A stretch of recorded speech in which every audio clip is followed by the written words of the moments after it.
Yes, Faadi TV yoje mbanitiza akadde kano. Muli mutya mwe n'abagifollowinga. Bale mbebaza ne bagamba nti mwongere okubanga mugifollowinga. Mbebaza mwe n'abafollowinga ne bagamba nti bambe muli mukama mukozi kyansusso nnyo okubanga mugifollowinga n'okubanga mugiye kumirako bagita Faadi TV yoje. Olutalo wakati wa Tamale Junior Kosane Kasuku. Olutalo lweyongedde. Pastor Sempa yabire singena kwambe kutusaako byonna. Ono mulenzi jukira abasinga abakola ki bali basaze watu alibwe butabika nga bateekateeka kola ki kumuvumbagatira abasinga bali beweze okumuvumbagatira ng'alina wakola interview obe wakasuku obe wani wonna bamugweko obe wasayimo kawalaata bamukwate bamutwale butabika n'ennaku zino takyalabika nnyo era ng'ono yeeraliikira gamba nti waliwo abagala okubanga bamukaba bamutwale butabika kakati nno wabalusewo olutalo wakati we ne Kasuku nga Pastor Sempa yabirese Pastor Sempa jukira Kasuku yadde amukolako interview Pastor Sempa yavudde n'agamba nti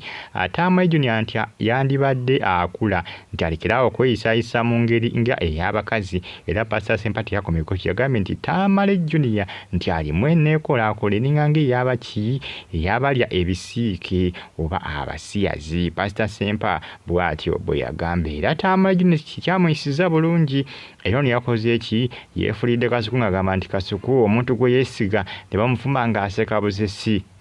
ng'aseka busesi jukira Kasuku omugenzi Tamale Mendi Senior kugamba gwe yalekera Junior nga kugamba nga alina okubanga amugayidinga ne gamazima Kasuku talina ngeri ayinza gayidingamu Tamale Junior ebyaddala talina ngeri ayinza mugayidingamu kuba naye mulenzi mukulu akuze ali gwosobola Kasuku ayinza okusobola okugayidinga omulenzi ono oba omuvubuka ono Tamale Junior ono taata naye Kasuku yamulekera mugugu munene amazima yamulekera mugugu munene talina ngeri ayinza kugayidinga muvubuka ono talina ngeri ayinza mugayidingamu Pastor Sempa yamugambe kakkana muvubuka munange byebyo Tamale Junior bamulabudde Pastor Sempa yamulabudde ne kati Tamale Junior ate yanyigidde Kasuku nate Kasuku sigamba ati yabadde abyogera kakati essaawa zino Kasuku amulaba bubi Kasuku amulaba bubi abasinga balabula Kasuku ne bamugamba tojja sobola kugayidinga mulenzi tojja kusobola mugayidinga Pastor Sempa yagambye nze mulenzi gwe sikutya jangu beya nagozi oba kuzeesabula tuzeesabule bategekere eringi njagala kukuzzaamu mpisa n'okulaga nti abantu abakulu babawa ekitiibwa Pastor Sempa yali ku side ya Muzeeyi Magala agamba Junior jangu beya nagozi tuzeesabule jangu titwambala giravuzi ndyoke nkusabule nkuyiwa amannyo dai Junior musajja wa nsasagyo Junior musajja wa ntalo bannange naye nti atawe kafudde omwana agenda kuddamu kubeera mu ntalo ne baba mutangule ng'omwetankulidde ate yakwefuulira nobero badde bamukwano nnyo ne Kasuku ne baba yamunyigidde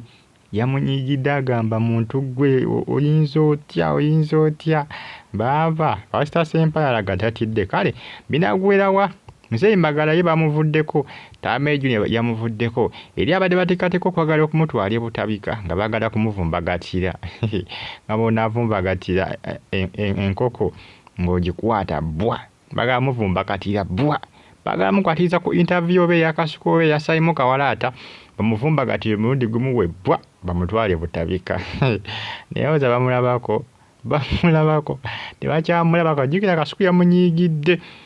tebategeeza Kasuku agenda kulwawo okuddamu okumukolako interview ate ennaku zino yeekengera abagala okubanga bakola ki abagala okubanga bamuvumbagatira bamutwale butabika bigenda kubanga bikomekera munange ensonga zeezo buzibu avudde ku Pastor Sempa Pastor Sempa alaga ye tatya talinga Muzeeyi Magala yalaga talinga Muzeeyi Magala yalaga nti anzi sikutya Junior sikutagulikaana